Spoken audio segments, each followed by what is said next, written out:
Oi pessoal, tudo bem? Boa noite. Como passaram aí de terça para hoje? Espero que tudo bem.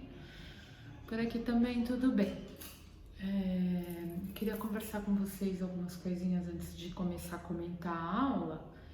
É, Queria saber se ficou alguma dúvida em relação à aula passada, porque realmente os questionários estão respondidos beleza, assim, bacaninha, não teve problema nenhum. Mas ninguém falou nada no fórum, no chat. Isso eu já estou acostumada meio com. As turmas costumam não trocar muito, porque como eu faço essa aula comentada, às vezes não resta muita dúvida. Mas se vocês tiverem alguma sugestão, preferirem um outro modelo de aula, alguma coisa que possa melhorar para vocês ou ajudar vocês, por favor, fala com a Mônica ou manda mensagem para mim ou sei lá, se tiverem alguma sugestão, me chamem que aí a gente pode reajustar os modelos de aula, tá? Então, essa é a primeira coisa. Então, beleza, obrigada por terem respondido o questionário. Eu dei uma lida, tá tudo dentro né, das respostas esperadas. Então, aula 1, nota 10, tá? Agora, na aula 2, segue o mesmo padrão, tá? Eu apresento os slides, mandei os vídeos acessórios e um texto complementar também, para quem tiver interesse. E aqui ainda mantenho alguns conceitos do pronto-socorro para vocês poderem entenderem um pouquinho mais para frente, embora a gente não tenha muito tempo. Hoje eu conversei com a coordenação e com a professora Jeane a respeito da aula prática, né? Então eu gostaria de dar esse recado para vocês, que essa aula prática é obrigatória. Então vai ser na aula, como eu já havia falado, na aula 9 e na aula 11. O grupo dividido em dois, tá? Isso para segurança, né? Então, enquanto o pessoal, 11 pessoas estão comigo lá no laboratório, 11 pessoas estão assistindo a aula 9 aqui na plataforma, tá? E na aula 11, enquanto 11 pessoas estão comigo lá no laboratório, 11 pessoas estão assistindo a aula 11, tá? Então, muito tranquilo. Eu só gostaria que vocês se dividissem. Se vocês precisarem da minha ajuda para se dividir, eu faço isso. Eu vou tentar organizar com a Mônica da forma mais possível para vocês, né? Quem pode esperar também sair um pouquinho o calendário da outra semana, deve ser no começo de outubro, eu acho, mas eu já tô avisando vocês para vocês se organizarem, tá? Então, um grupo de 11, pode ser do 1 ao 11, do 12 ao 22, de repente, ou, eu posso esse dia na quinta-feira, eu posso na terça, aí vocês se organizem da melhor forma possível. Eu só preciso da presença de vocês, 11 alunos no máximo, com o avental da escola, máscara, tá? E, né, com as medidas de segurança, e aí eu vou levar uma caixinha de luva para nós. Se não tiver lá, eu levo para nós, tá? Pra gente poder se proteger. Então, são só 11 pessoas que vão ficar distantes, e aí a gente faz uma dinâmica lá rapidinho e completa essa aula prática, tá? Então, já tô deixando esse recado para vocês. Aula 9, aula 11, 11 pessoas em cada aula. Presença, infelizmente, é obrigatória, porque esta disciplina, ela necessita de uma carga teórica, uma carga prática de pelo menos 4 horas, tá? Mas aí a gente vê como é que faz, eu vejo se eu consigo montar um slide, um data show lá, a gente pensa, eu vou terça-feira lá na escola, eu vou pensar um jeito bem, para ficar bem dinâmico para a gente poder ter essa aula, tá? Se alguém se opuser, eu peço que entre em contato com a coordenação ou comigo, se preferir, e a gente vê o que faz, tá? Então, peço a gentileza de vocês se dividirem aí nos grupos de 11 pessoas e mandarem para a Mônica. Até aula 7, 8, beleza? Tudo bem, vamos fazer a prova primeiro, aula 5, aí depois a gente resolve isso, tá? E aí o trabalho também, como é pro final, vocês vão se dividindo aí e a gente discute o tema depois da prova, tá? À medida eu dou uma olhada como vocês foram na prova e a gente vê se vocês precisaram de muito ponto, pouco ponto, a gente vê que tema que a gente vai usar no trabalho, tá? Mas aí também fica muito a cargo, eu vou deixar vocês bem à vontade em escolherem se querem fazer individual ou em grupo. Lembrar vocês que eu acho que eu não lembrei, PowerPoint ou digitado em forma de trabalho, né? Não copia e cola do e-mail, aí eu não vou aceitar. E aí, da forma que vocês acharem melhor, tá? Então, ou PowerPoint ou um trabalho com introdução, discussão, conclusão, isso em grupo ou individual, tá bom? Então, os recados eram: se vocês têm alguma sugestão em relação à aula número 1 e esse modelo de aula que eu estou fazendo. E o segundo recado é essa aula prática que é obrigatória na aula 9 e na aula 11, tá bom? Mas aí a gente vai conversando, eu vou colocando aqui no fórum, tá bom? Ao longo dos dias. Mas é que eu gosto já de avisar para vocês poderem se organizar, tá bom? Então, a aula de hoje, gente, na verdade, é conceitual também, um pouco menos dinâmica, né? A gente ainda não vai falar de patologias do pronto-socorro, a gente ainda vai falar um pouquinho sobre conceitos de atendimento de pronto-socorro, pré-hospitalar, quais são as diferenciações. Bom, então, eu mandei um slide para vocês, uma aula em slide para vocês em relação ao atendimento pré-hospitalar, tá? Começa com um atendimento prestado por profissionais da área de saúde treinados e capacitados para prover os cuidados iniciais ao cliente, de forma organizada e sistematizada. Existe um grupo de pessoas que estudaram uma forma mundial, né, um protocolo mundial de atendimento inicial no pré-hospitalar, que é o PHTLS, Pré-Hospital Trauma Life Support, que é como se atende esses pacientes vítimas na rua, né? Antes de chegar no ambiente controlado que é o hospital. Então, por isso que é de forma organizada, sistematizada, seguido de transporte até o serviço de saúde. Então, tem que ser... Então, como a gente atende aqui em São Paulo, é atendido na Bahia, que é atendido no Acre, que é atendido nos Estados Unidos, que é atendido na Itália, que é atendido no Japão. Tá? É um protocolo mundial que todo mundo estuda para fazer isso, tá? Que é aquele ABCDE, né? Que a gente vai ver um pouquinho mais para frente, tá? Então, o atendimento pré-hospitalar consiste nisso, tirar o indivíduo da rua, do ambiente não controlado, através de profissionais capacitados para evitar maiores danos, tá? E de forma organizada e sistematizada transportá-lo até um ambiente controlado, que é o hospital, que é um ambiente seguro, que é o serviço de saúde, que vai fazer o tratamento definitivo, né? Porque ninguém faz tratamento definitivo na ambulância, tá bom?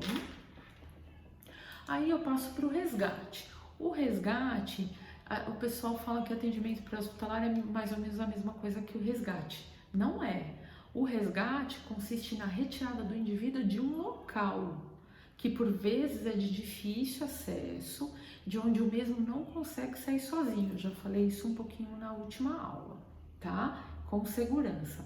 Pode ser necessário o uso de equipamentos, equipe de saúde extremamente treinada para evitar maiores danos. Por exemplo, tirar um cara de dentro de uma ferragem é muito complicado, porque a gente não sabe se tem trauma de coluna, e esse cara pode ficar tetraplégico, né? Então, sempre lembrar, detecção, alerta, pré-socorro, socorro, transporte e tratamento na unidade de saúde. Isso são as 5 pontas da estrela do resgate, tá? Tirar o indivíduo do lugar não controlado, com segurança, com equipamentos necessários e levá-lo o mais rápido possível para o tratamento definitivo, tá? Aí eu passo para vocês quem é a equipe do resgate, né? Ela consiste no médico, no enfermeiro, num técnico ou auxiliar de enfermagem que recebem habilitação específica para este tipo de atividade. Como eu falei para vocês, treinamento atrás de treinamento. Quando não tem paciente, fica treinando, a gente faz as acreditações, tem que fazer prova prática, prova teórica, por isso que pronto-socorro exige isso, porque a gente precisa treinar para atender esse tipo de paciente, tá? Aí eu falo um pouquinho sobre os veículos, que são as ambulâncias, né? Tripulados por profissionais com diferentes atribuições para prestar ou um suporte básico de vida, né? Ou um suporte avançado. Os veículos de suporte avançado, eles são equipados por materiais médico-hospitalares, bem aquilo de filme, tá? Sob pressão, né? Tem tubo, tem oxigênio, tem punção, tem soro e tem até ventilador, né, mecânico.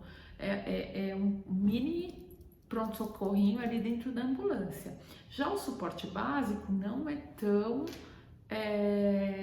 como eu posso falar, sofisticado a ponto de ventilar um doente, mas consegue com ambu e máscara dar um pouco de oxigênio e conseguir segurar esse doente até chegar no hospital. Monitorizar, pegar uma veia, isso muito tranquilo, tá? Aí eu mandei para vocês o mapa mental de um atendimento pré-hospitalar. Parece uma coisa muito esquisita, né? Que é o ABCDE e a via aérea, o B de respiração, o C de circulação, o D de estado neurológico, o E de exposição para ver como é que tá o paciente, e o Blevin, que é o X, é para começar a ver o que precisa ser feito, se tem necessidade de fazer torniquete, se tem algum problema em artéria, alguma hemorragia, sangramento. Está entrando agora essa visualização, esse X é novo, porque os pacientes, antigamente a gente olhava primeiro a via aérea, depois a respiração, depois a circulação, aí via a parte neurológica, se estava consciente e orientado. Depois fazia uma busca ativa nas lesões, fratura e tudo mais, e acabava não vendo algum sangramento que pudesse justificar a instabilidade. Então entrou aí esse X para a gente começar a perceber se tem alguma coisa que possa ser detectada a tempo, mais rápido, para a prevenção de um dano futuro, tá? Bom, aí eu mando para vocês um texto bastante interessante para quem tiver interesse em ver sobre uma campanha aí de atendimento, tá? Eu já mandei o link e abaixo eu vou seguindo com vocês nos tipos de atendimento, tá? Aqui tem o Águia, né? E o pessoal atendendo com muita maestria, como eu já falei na aula passada. E aí a gente entra na fase que nos interessa, que é o atendimento hospitalar, tá? Eu gosto sempre de falar um pouquinho do pré-hospitalar para vocês, embora a nossa matéria seja pronto-socorro, eu gosto de falar um pouquinho de urgência, emergência, porque eu acho que é legal vocês saberem um pouquinho o que vem para nós, né? Entender o que pode chegar para nós da rua, né? Que é o inesperado, né? É muito complicado chegar alguma coisa de repente para você ali. Ou você tá andando na rua e você vê um resgate ali e vê o inesperado. Então, por isso que eu gosto de colocar para vocês um pouquinho sobre pré-hospitalar, tá? Agora, então, falar um pouquinho sobre o atendimento hospitalar, que é um pouquinho mais controlado, que a gente é dona do pedaço ali, né? Porque na rua parece que a gente não é de ninguém, a rua parece que não é de ninguém ali, né? E fora que fica aquilo, todo mundo em volta, é meio, o bagulho é meio louco. E aí no hospital é um pouquinho mais tranquilo, né? Entre aspas, de atender este paciente. As unidades de emergência hospitalares ou pronto-socorros oferecem atendimento imediato. Então, chegou, atendeu. Isso em vítimas graves, né? E ininterrupto aos pacientes adultos e crianças em estado crítico e potencialmente crítico, quando você percebe que o paciente está piorando. Então, ele sai da emergência e vai para a urgência, certo? Ou sai da urgência e vai para a emergência. Lembre os conceitos que eu falei para vocês, que um cara pode estar bem, estável, de repente ele piorar muito, ou de repente ele está muito ruim, desculpa meu cachorro, de repente ele pode estar muito ruim e começar a reagir, né? Então, o pronto-socorro é muito dinâmico por causa disso, porque o paciente ele é uma bomba ali, né? A gente espera de tudo, tanto que ele melhore e tanto que ele piore, tá? Então, unidades de emergência hospitalares ou pronto-socorros são unidades que oferecem atendimento imediato e ininterrupto, ou seja, 24 horas, tá? Manhã, tarde e noite, para pacientes críticos e potencialmente críticos. Por isso que eu falei para vocês quem deve, quem não deve ir no pronto-socorro na aula passada. Quem deve ir durante o dia, mais tranquilo, evitar aglomeração em pronto-socorro durante a noite, porque é à noite que acontecem as piores coisas. Então é nesse sentido que a gente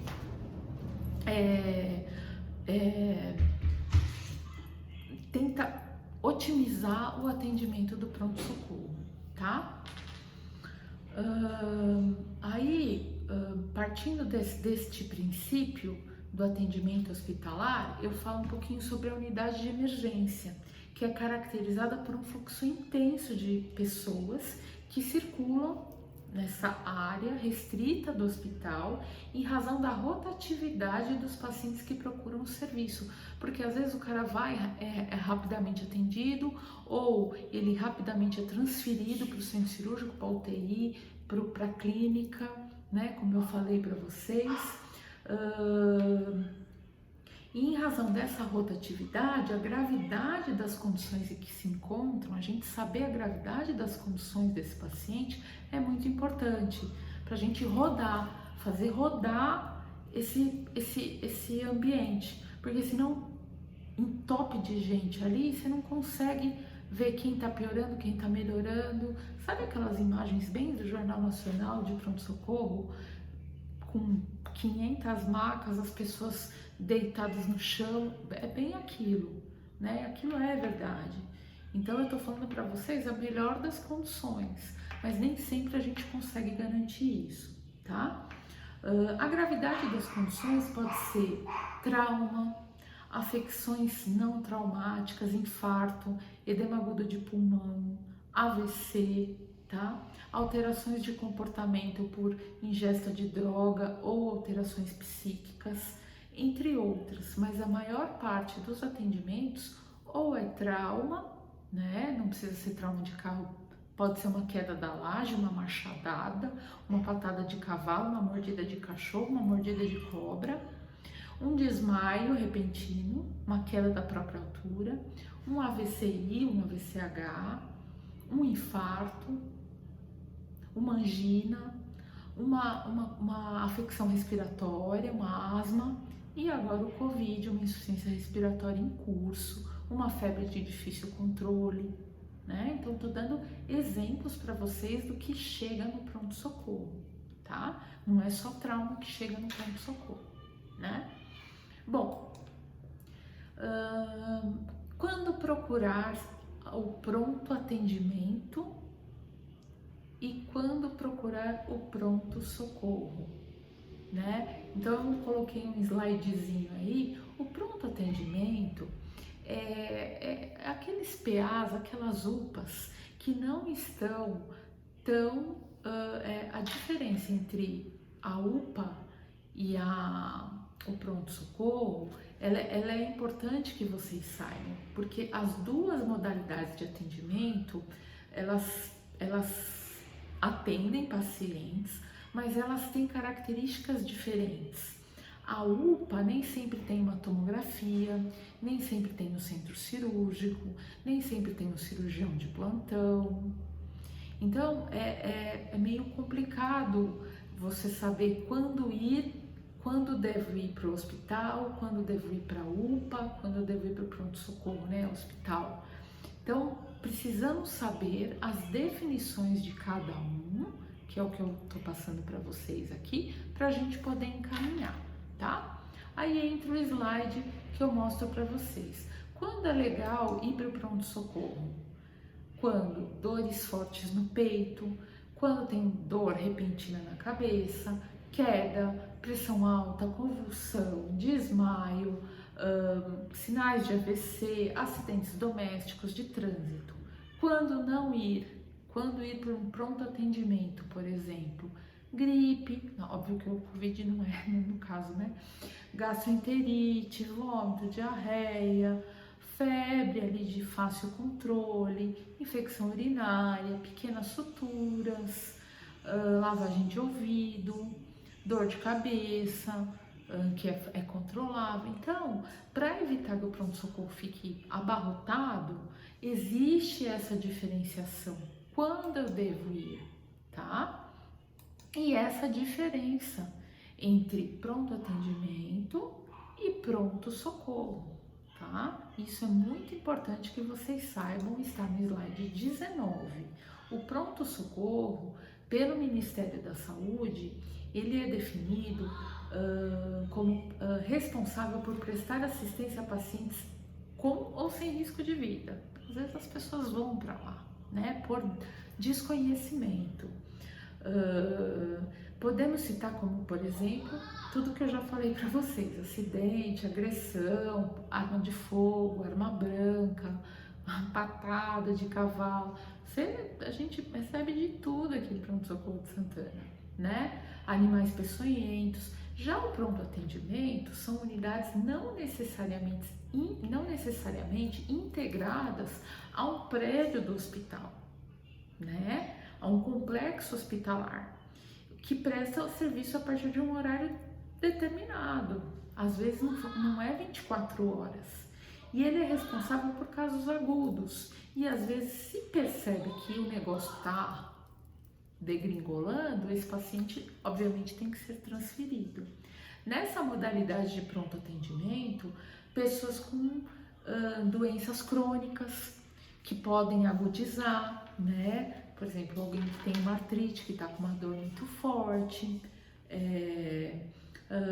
dor de otite, infecção urinária, que está com uma febre, precisa entrar com antibiótico endovenoso, dor nas costas, às vezes um mau jeito, um torcicolo, alguma coisa que incapacita a pessoa, né? Mas que não vai precisar, por exemplo, de uma cirurgia, de uma UTI de imediato. E se for precisar, isso vai ser detectado e vai ser encaminhado. Compreendem mais ou menos o que eu estou querendo dizer? Se não, por favor, me mandem mensagem, não me chamem agora, porque não tem nem como, né? Bom, quais são as atividades do profissional de enfermagem nessa modalidade, nessas duas modalidades? O profissional da área de enfermagem, ele tem que estar preparado para essas duas modalidades, porque na mesma forma que pode chegar um doente gravíssimo na UPA e ele ser transferido, esse profissional da UPA tem que saber lidar com esse paciente, da mesma forma que o paciente, o auxiliar, o técnico que está no pronto-socorro também tem que saber lidar com algumas coisas menos graves, né? Então, é necessário que se saiba lidar com todas as modalidades de doenças que são atendidas em pronto-socorro, tá? administração de medicamentos, punção de veia rápido, né? Eu não servirei, eu sou péssima de veia, então eu acho que eu já até comentei com vocês, eu sou muito boa de artéria, de veia, sou péssima, só pode passar sonda, só pode de passar catéter, tudo, de ajudar em intubação, mas punção de veia, eu no pronto-socorro me dá uma negação, né? Mas tudo bem, a gente treina para poder fazer a coisa certa, né? Então, essas são as habilidades: ser rápido, proativo, atento, empático, né? E ter muita rapidez no atendimento. Porque diferente da clínica, o cara precisa ser atendido ali na hora. Então as coisas são muito de ouvido, muito de feeling, assim, de perceber que o indivíduo está piorando, ou de perceber que aquele ali está melhorando, de perceber o quando chamar o doutor, ou o que o doutor já vai pedir. Então é um ambiente que a atenção é muito própria, tá? Eu acho que a característica básica do pronto-socorro é a atenção e a rapidez, tá? Para atuar na área do pronto-socorro, o profissional deve mostrar uma assistência ágil, decisiva, não pode titubear, né? Não pode rezar ali. Eu acho que eu até contei para vocês que eu tinha uma colega que na hora do cara que estava convulsionando, que ela precisava fazer o dental, ela começou a orar. Óbvio que a fé dela era super importante, mas ela, em vez de medicar o cara, ela começou a orar. Então tem que ser rápido, decisivo, porque aquela convulsão podia virar uma parada cardíaca, né? O cara vomitar, aspirar, parar de respirar, certo? Então, agilidade, decisão, atenção são palavras-chave dentro do pronto-socorro, tá? É um mercado bastante favorável, visto que o profissional tem uma gama de segmentar aí para atuar bastante interessante. Ambulância, pré-hospitalar, UPA, que agora tem bastante, né? E pronto-socorro, que sempre precisa de gente para estar atuando, tá? Aí eu falo um pouquinho da planta física, da estrutura física normatizada pela Anvisa, pela Vigilância Sanitária, que vai na contramão do que a gente tem visto nos hospitais públicos, infelizmente, né? Vocês têm visto aí nos hospitais públicos, existem normas de projetos de estrutura física, arquitetura, símbolos gráficos, mas infelizmente a nossa rotina, o que a gente tem visto nos pronto-socorros, infelizmente públicos, não é o mundo ideal, mas eu tenho que falar para vocês, porque vocês também podem trabalhar em outros lugares, embora vocês vão fazer estágio em hospitais que demandam um pouquinho dessa estrutura, vocês precisam saber que é regulamentado, é normatizado, mas nem sempre é possível, tá? O pronto-socorro, ele é sempre no térreo, não sei se vocês já repararam, né? Sempre na linha da rua. Então, o slide 23 mostra isso para vocês, porque a ambulância precisa chegar, porque e o carro, o táxi, o Uber, o que seja, tem que ser uma via fácil de acesso, de entrada com uma porta ampla, tá? Tô falando isso mais para vocês de planta física, pra vocês entenderem que ele tem que ser no térreo. E se tiver heliponto, tem que ter um elevador direto para o pronto-socorro, né? Se chegar de águia, né? Os grandes hospitais, HC, Mandaki, Cachoeirinha, Tatuapé, Saboia, Jabaquara, esses, Hospital São Paulo, esses grandes hospitais, Santa Casa, esses grandes hospitais mantêm esse tipo de heliponto. E tem sempre, não sei se vocês já repararam quando passam em frente, sempre na rua, né? A porta de entrada ali do hospital já é o pronto atendimento, tá? E aí depois vem uma triagem, que é um dia que é saco de fazer ficha, né? Isso eu tô falando mais nos particulares, né? A pessoa tá morrendo ali, você ainda tem que preencher ficha da carteirinha do convênio, né? Mas isso aí é mais quando se percebe que o negócio, que o bagulho tá louco, né? Já vai direto para a sala de emergência e nem se pensa. Estou falando em hospital particular, quanto mais em hospital público. Então, eu só mostro para vocês uma salinha de triagem, tá? Aí mostro para vocês um pronto-socorro ideal, né? No slide 25, um menos ideal, que é o slide 26, um pouquinho menos ideal, que é o slide 27, aí um pouquinho melhor, eu vou melhorando para vocês no slide 28, né? E aí vocês vão vendo as estruturas aí. Não quis colocar foto de lugar horroroso com gente no chão, porque eu acho que vocês não precisam ver isso, né? Eu acho que a gente já está saturado de desgraça, né? Alheia. Aí tem o expurgo, né? A sala de curativos, tudo isso, mesmo nos hospitais públicos, isso existe. A sala de banho também, para quando vem aqueles mendigos que a gente tem que fazer aquele banhão de mangueira mesmo, para tirar aquela primeira camada de sujeira, para tentar encontrar ferimento, isso se não for uma emergência mega, né? E a sala de curativos, ela é um pouquinho mais restrita para pacientes que não precisam de ficar no meio ali do bolo da emergência, tá? Aí eu mostro o paciente sendo atendido no chão, só para vocês darem uma olhadinha, tá? Uma sala de emergência, que tem monitor cardíaco, desfibrilador, ventilador mecânico, tá? E aí eu começo a falar para vocês como é feita a triagem, né? Através de cores. Vermelho, pulseirinha vermelha, emergência. Laranja, muito urgente. Amarelo, urgente. Verde, pouco urgente. E azul, não urgente. Isso quem classifica é a enfermagem, que faz uma triagem da classificação de risco e encaminha para o médico. E essa triagem é feita através da medição, né, da pressão arterial, frequência cardíaca, daquele ABCDE que eu falei para vocês no mapa mental lá no começo, tá?